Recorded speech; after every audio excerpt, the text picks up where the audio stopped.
What people need to understand really at the end of the day about a digital ID is the digital ID itself is not the problem. It is the vehicle that will make all of the other stuff not just possible, but almost inevitable. Think of it like an on-ramp to a superhighway that has no exits. Once you get on that on-ramp, you can't turn around. There's nowhere to get off. And you don't have to speculate about what they want to do because they've already told you. Just listen to some of the sessions as a World Economic Forum. Listen to Yuval Noah Harari with his nonsense about Homo Deus and surveillance under the skin. Pick up a copy of Klaus Schwab's book on the Fourth Industrial Revolution. He summarizes this in one sentence. He says it's a fusion of all digital, physical, biological identities, and then he breaks that down in the book. He talks about mandatory government brain scans to determine whether you're thinking thoughts that might represent a security risk. I mean, that's the kind of nightmarish future that these megalomaniacs and totalitarians have planned for us. And the digital ID is the critical piece of the puzzle that's going to make it not just all possible, but inevitable. Once they have you in that, they can give you as many boosters as they want to give you. They can, we've heard all of them talk about it. They're literally marketing this to Americans now on NBC fake news. You're going to have your chip under your skin, and it's going to be your digital ID and your digital wallet. I mean, the EU is rolling out right now your digital wallet with your digital ID, your digital currency. It's happening as we speak. It's not a hypothetical future threat. There are thousands of lemmings in human bodies walking around Sweden right now who have their microchip with their COVID vaccine passports.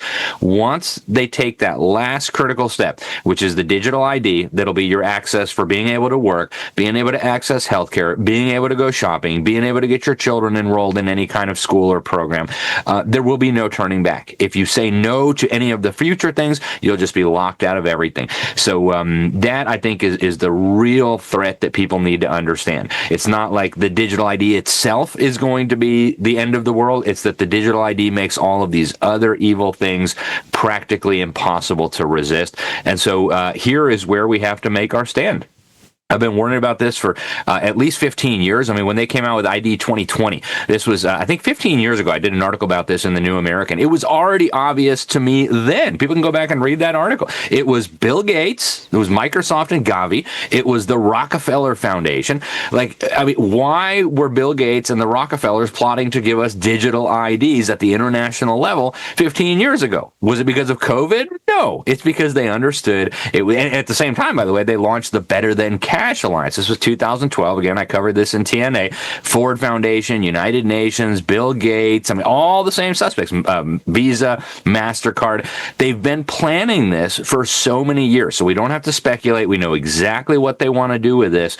And yeah, the hacking, the cyber crime, all of that will be a great excuse to move us more in that direction. So each little piece of the infrastructure is being built with seemingly good motivations. The digital ID is the big prize, after which there will be no exit, there will be no U-turn. How will they accomplish the 15-minute smart city plan? Well, the first step is digital ID, centralizing all your personal data into one system that the state can switch off if you're deemed to be a bad citizen. We've already seen Keir Starmer announce this here in the UK, and it's rolling out all over the world. Then comes carbon tracking, which is linked to your food, travel, and basically everything that you buy. This is already rolling out worldwide too, like when you book a flight or a hotel, your carbon footprint now appears, and UK banks have also recently added a carbon footprint feature that tracks and scores your spending. Next is CBDCs, central bank digital currencies, which give total control to the state over every purchase that you make. CBDCs will probably be ushered in after a manufactured cyber attack, collapsing the financial system to justify a safer, centralized digital currency. After that will come another pandemic or climate lockdown, all backed by their so-called science. And we all know after COVID that the masses will just go along with whatever is dictated. That's when they'll begin enforcing 15-minute smart zones. You'll already notice a really high level of cameras marking the perimeters of these areas, and by that point, everything will be digitalized. You'll need your phone to scan, to eat, or even transact financially, and if you cross a 15-minute boundary, the biometric cameras will simply flag you to the system. Once this is in place, they will push everyone to work from home. A habit society has been pre-trained and conditioned for during COVID, and those who can't work from home will be nudged onto a UBI. That's a universal basic income, which they are already planning for because they want everyone dependent on the state, and which AI will help to implement as it will take over most of the jobs. And this will all be justified under the banner of climate action and pandemic prevention, or whatever new crisis they create, leading to their end goal, which is to imprison humanity within digital control zones disguised as 15-minute smart cities. And as scary as all that is, guys, there is some good news. Their system only works if we depend on it. Take away that dependence and it all falls apart. So get out of the cities, get back to the land, create water, energy and food security, build small, decentralized, knowledgeable communities, and basically build the kind of life that just makes their plan irrelevant. That's what we're helping people to do inside the Wild Minds Network. And if you want to check it out, just comment join and I'll send you the link.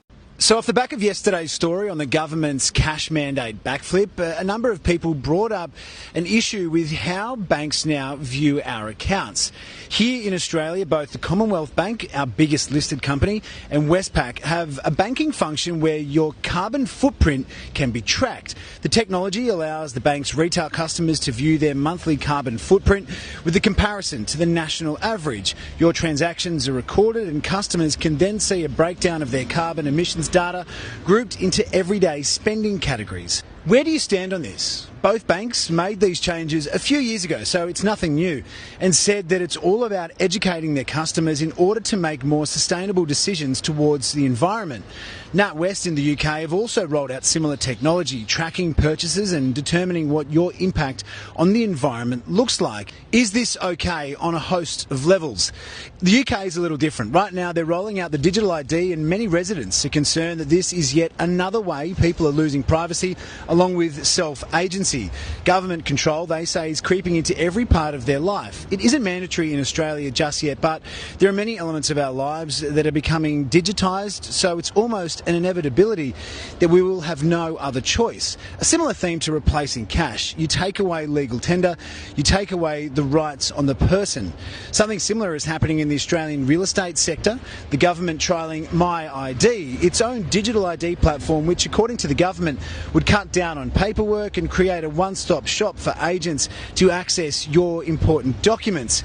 Is this a step too far from the government and an invasion of privacy? Or is it convenient in making our lives easier? And do you think that banks should monitor what they call a carbon footprint? Or is this too overreach from our financial providers? Control grid's an interesting thing. A lot of people don't realise what they're involved in. Just the simple fact of using credit cards, using smartphones and all of this automated system is the problem. People don't realise what it is. This system we're being led into is the New World Order in itself. The 5G smart grid is the New World Order, the Internet of Things. It's the New World Order. People don't really understand how that works, but what it's about is monitoring every single aspect of your life. The smart grid is being presented to people as this thing that's going to be highly beneficial to us. You know, you'll only be using the electricity that you use, you'll only be paying for that, all this sort of stuff. So it's been presented as a really positive thing.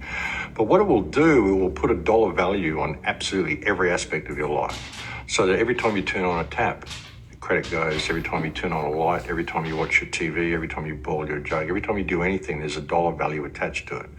There's an interesting TV show that came out a couple of years ago called Black Mirror, and they had one episode of that where everybody, the only job they had was running on a treadmill or spinning a bike and just to accumulate credits, and they had to pay for every single action that they performed. And that's what the smart grid is. That's what we're being led into. And it's all about digital currency and control of everything. And if you're someone who lives a slightly alternate lifestyle, say you grow a few vegetables and you give some to your neighbours, or you do a little bit of massage for someone, or you do a bit of tarot reading or something like this, the only way you're going to be able to get paid for that once the smart grid comes online is through the transfer of digital credits, which means the government will get a tax. You have to put it on your income tax, or everything will be monitored. That's what it's about, complete blanket surveillance of every single action people are doing. That's what the smart grid is. And it's being rolled out underneath everything else while we're arguing about all of these issues and being given all of these global conflicts and all of this theatre of politics to fight and squabble about. Underneath all of that is this smart grid. And it's rolling out very, very quickly. And the smart grid, the 5G grid, underlying that is the fact that the 5G system that they're using to run the smart grid, the Internet of Things, is also being used by the military. It's a military-grade technology. It's basically an active denial system. So the 5G grid not only will track everything you do, it can be used as a weapon. It can be used as a microwave cannon. It can be used to disable people, to track people. It can see through walls. You can see what you're carrying, whether you're carrying money, whether you're carrying a weapon, all this sort of stuff. So it's very, very invasive. Plus it does all sorts of damage to us biologically. You know, it damages our cell structure, damages the cell structure of all food, changes the cell structure of everything that it comes into contact with. And the 5G system will be a blanket system, blanket wave of communication. We've got situations now where you lose signal on your mobile phone if you move too far away from a tower. That won't happen with the 5G. It will be everywhere, right across the country, in rural areas, everywhere you'll be able to get perfect signal. So everyone's going to kind of welcome this, but they don't realise what it is. It's about everything talking to everything else and everything tracking everything else. And also with the smart grid, it turns virtually every smart appliance into a surveillance system. There's been a new law passed in Australia where police have just been given the permission to tune into smart devices and listen to what's going on in people's homes. They can tune into your refrigerator. A lot of people don't realise your smart fridge has a microphone. They can tune in and listen to the conversations you're having in your kitchen. So anybody who's targeted for any reason at all, if they've got suspicions about anybody, they can just tune in, listen to their devices, their mobile phones, their refrigerators, their televisions, turn their cameras on, watch them through the television, all the stuff that they're doing. This is what the smart grid is. And this... Right. And that's why he said what he said in the beginning of the clip, how people have no idea what they're involved in. They have no clue. They really don't, right? They come up with all kinds of excuses to dismiss the seriousness of this whole thing. The 5G grid, the 15-minute cities, the digital identities, the cashless society, right? Surveillance under your skin, the mandated juicy juice, the jabby jabs, to have you get that every now and again, 6 months, 3 months, every 3 months, whatever. So all these things is culminating to this total control, oppressive, totalitarian type control where you won't be allowed to sneeze without getting to say so, right? Even your thoughts can be tokenized.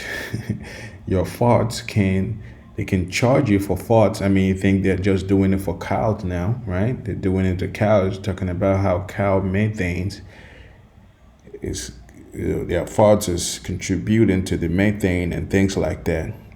Where cows are not the only thing that thoughts, human thoughts also.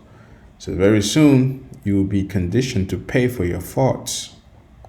You see, this all sounds silly, crazy. Carbon footprints, you'll be charged for your carbon emissions. So you'll be charged for existing because we are carbon-based individuals. You see? So all these things is nothing but a way of control, total control, right? And it is very oppressive. And humans are not supposed to live like this. That's what a lot of people, when they hear this, they quickly dismiss it because to them it's like, it doesn't make any sense. How will it happen? Well, they are doing it. They are doing it. All this weather modification technology that they have, they are flooding out a lot of places. Look at what happened in Jamaica. Look at what happened in North Carolina last year, I believe. The forest fires that happened in California, right? All these things is all done on purpose to bring about this internet of all things, the internet of all things, where they can connect everybody in this 5G grid, right? That is your fourth industrial revolution, to merge man with technology, to merge the biological aspect of people with technology. That's why they would need the 15-minute cities. They would need all this AI technology, right? All these things are going to be incorporated in this beast system. And you have to understand what is happening right in front of you. You have to be very aware of it because it's not going away. Your ignorance wouldn't stop it from happening. Your ignorance will not stop this onslaught of chaos and oppression from happening. It's already happening. It's just going to get incrementally worse. Before we go any further, all praises, glory, and honor to Yahweh Ba'ashem Yahushai, Ba'ashem Hakodash. Double honors to apostles and elders of Great Millstone who taught us this truth and continue to teach us this truth. Peace, salutation, shalom, shalom, shalom to all your brothers and sisters out there that are of the household of faith, beginning with 144,000 down to the men, women, and children that are allotted to be delivered in these latter days, who are all of the elect, and to the brothers that are pushing this gospel in all sincerity and in all honesty.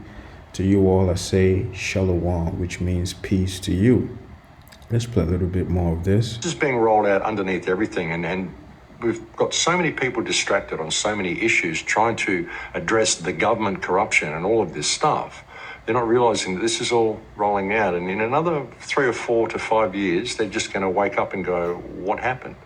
How did I suddenly find myself in this digital prison? Because that's what it is. That's virtually what it is. It's a digital prison, a digital control ground. And if you want to participate in this society, you're going to have to participate in the smart grid. So we need to look at what it is and what it's going to be used for, and realize that the technology that we've got, we could use for our benefit. You know, all of this stuff could be used in completely different ways, in completely different directions. A smart grid could be used to the great benefit of mankind, and it's being presented in that way. But when you look at the people who are running it, the people who are running the world, well, the world's run by criminals, and they're not going to use this in the right way. They have no intention of it. And if you look at some of the white papers they've put out themselves, papers that have been put out by the Pentagon recently, that talk about a federal vision for future computing and the nanotechnology grand challenge, and they talk about this 15-year plan they've got to roll all this out and eventually hand it all over to AI to control. And when we get to that point, then we've got the entire human experience being controlled by a machine, which will dictate everything according to an economic value. And there you have it. Like the old saying, the road to hell is paved with good intentions, just like he's talking about, that the people that come up with all this technology could be used for good. As a matter of fact, that's how they disguise it. They disguise it for the good, but they cannot use it for good. And a lot of people buy into that lie, thinking that this technology would actually be used for something good.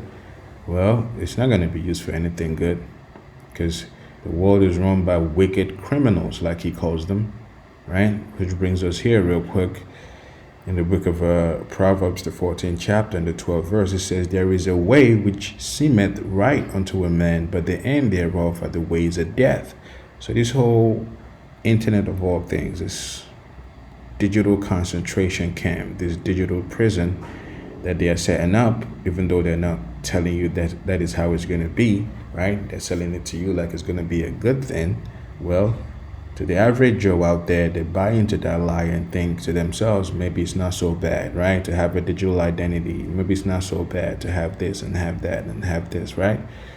And all the craziness that comes along with it. Well, it all leads to death. It all leads to oppression, right? It all leads to some crazy stuff.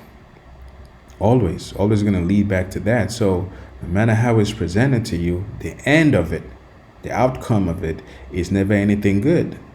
Never have, never will be. Just like he's talking about Max Egan, right? He's letting you know that the outcome of all this stuff, of course it could be used for good, but look at the people that are doing this, that run the whole show, right? They are corrupt individuals, right? Even, that's why they use the corruption to distract you from that. But while the corruption is still truth, still factual, even though they use it as a means of distraction to actually, keep your mind away from what they're actually doing behind the scenes. You see? Because they are all corrupt, make no mistake about it. They are corrupt to the core of them, right? They're corrupt to the core, but they use it for their own advantage to, have you point at some few bad apples over there, like, oh yeah, that guy is bad, he's into PDF and, Epstein Island and things, blase, right? But they never release it. They never lock these guys up, right? So they're keeping you in the loop of distractions. And you don't see this crazy hell they are unleashing on the planet. We're about to be living in some serious dystopian time they've ever been in the history of man. With all these technocrats that are billionaires, they have all the money in the world. All they want to do is to put the world in some digital enslavement. So there are ways that seem right unto a man, but the end thereof are the ways of death. No matter how they present it to you, it all ends in bad omen, always. Which brings us here, because all of these things has all been prophesied, right? That's why the Bible is known as the book of prophecy. Because the Bible alerts you about all these things before it happens, right? And we are living in those days right now, in our lifetime, where all these prophecies are kicking off, one after another, right? So this is the book of Habakkuk, the 2nd chapter, and the 1st verse. It says, I will climb up to my watchtower and stand at my guard post.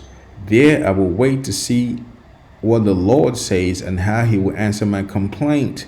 It's like we are complaining, seeing everything that is happening. Well, the Lord answered those complaints, which Habakkuk was complaining about in his day, well, in our own day. Now it is all playing out. It says the Lord's second reply. The Lord said to me, write my answer plainly on tablets so that a runner can carry the correct message to others. That's exactly what the prophets are doing in these times. And who are the prophets? Well, those that tell you about these things, that warn you about these things before it happens. So they're carrying the correct message and telling you that the wicked elites are putting up a beast system, which will usher in the mark of the beast. That's where it all goes back to. That's why it's all coming into.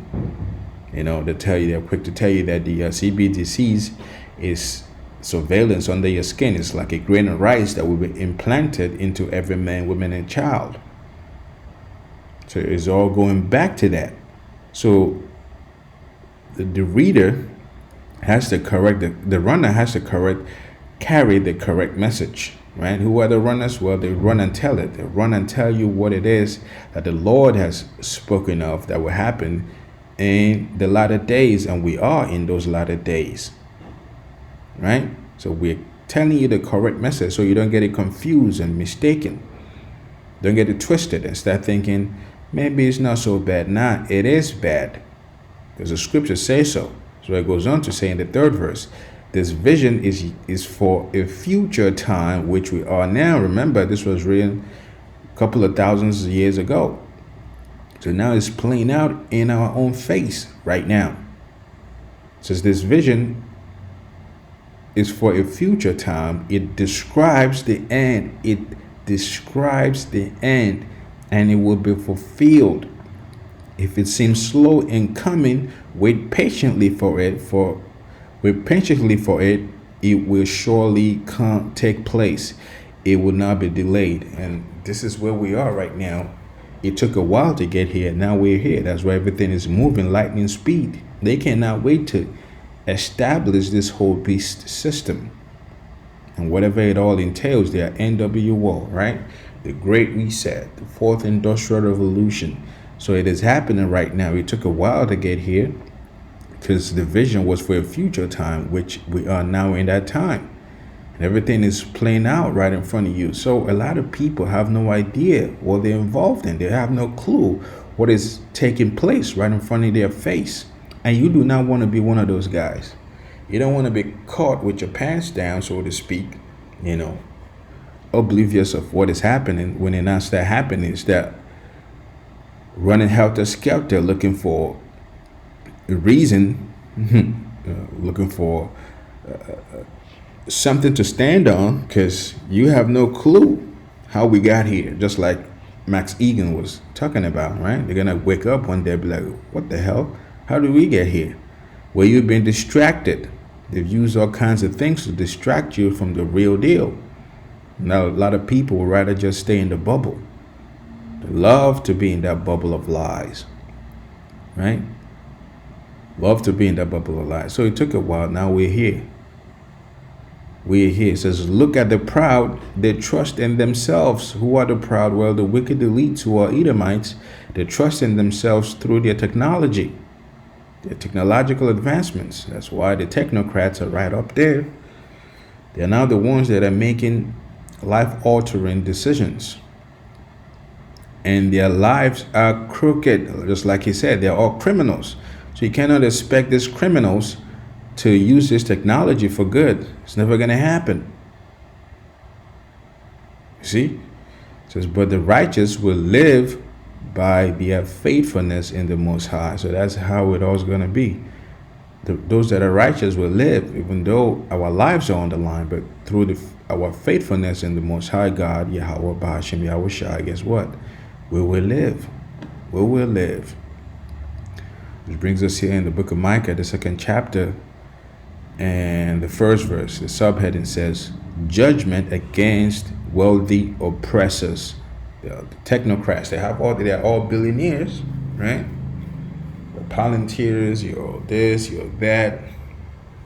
They're all swimming in money, which they're just, minions for the real banking families that run the show, right? The real banking families that really, really run the show, right? So it's going to come a time where they themselves will be judged for all their oppressive things they've done, because they have the money to wipe out poverty. They have the money to wipe out. They have all the resources to stop homelessness and sickness and things like that, but they will never do it. As a matter of fact, they use their money to do the exact opposite. They cause sicknesses, right?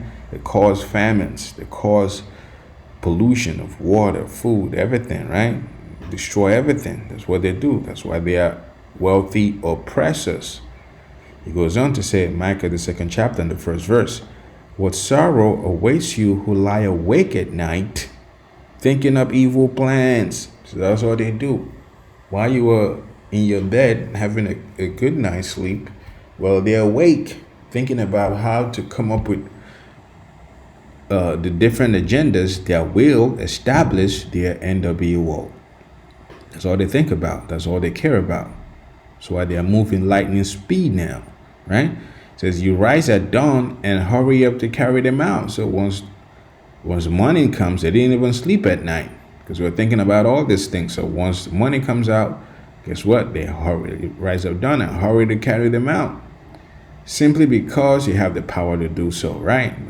Like the saying, the powers that be. Also the powers that shouldn't be, because they have the power. It's been given to them, right? It tells you that in the book of Job, the 9th chapter, and the 24th verse, I believe. The earth is given into the hand of the wicked. You see? The 2nd verse, it says, when you want a piece of land, you find a way to seize it. You will own nothing and be happy.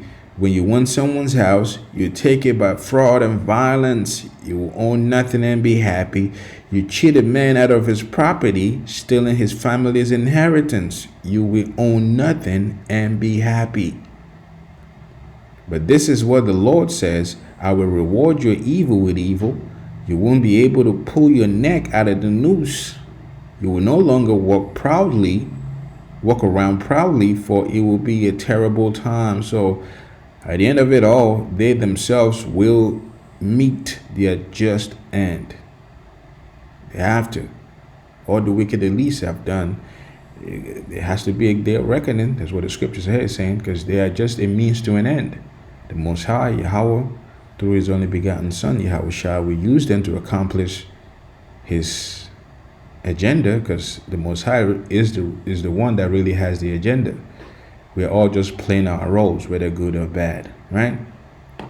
So when he's done with the wicked elites, he will punish them. And the righteous will take over. This is the book of 2nd Ezra, the 16th chapter and the 69th verse. It says, and they that consent unto them,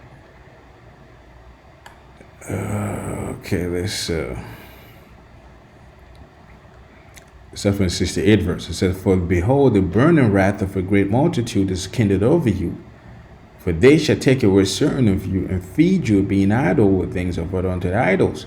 So right here is telling you that the burning wrath of a great multitude is kindled over you. What is that? Well, the wicked elites and their military might that they will unleash upon the world.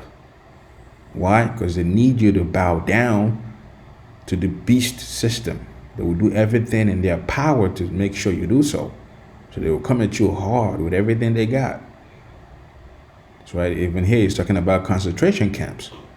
Like it says, and they shall take away certain of you and feed you, being idols with things offered unto idols. They will break into your home and pull you out of your homes and lock you up somewhere. Right? It says, and they that consent unto them shall be had in derision and in reproach and trodden underfoot. So a lot of people wouldn't be able to, they can't endure, right? They can't deal with the hardship. So they're looking for an easy way out. So to them, let's just go along to get along, right? Just like in 2020, 2021, they told you there was a boogeyman out there. All you got to do is roll up your sleeve and let's put this thing inside of you. And then you find out that that was a huge mistake, a terrible mistake you made by allowing this crazy, corrupt individuals to put something inside of you, right? So that's what the scriptures say, saying, even when you consent unto them, you played yourself. You played, for whatever reason you came up in your mind to consent to this, you will be playing yourself, right? You will be playing yourself. That's what it is, you know? So you cannot consent to any one of these things. You cannot take the mark of the beast. Definitely cannot take the mark of the beast. And you cannot consent to all the NWO agendas that are pushing out there. You have to stand firm. Right? You have to stand firm. And with that, all praises, glory, and honor to Yahweh Ba'ashem, Yahushai, Ba'ashem, Rechah HaKodash. Double honors to our apostles and elders of Great Millstone. See you next time, Lord willing. Shalom. Shalom.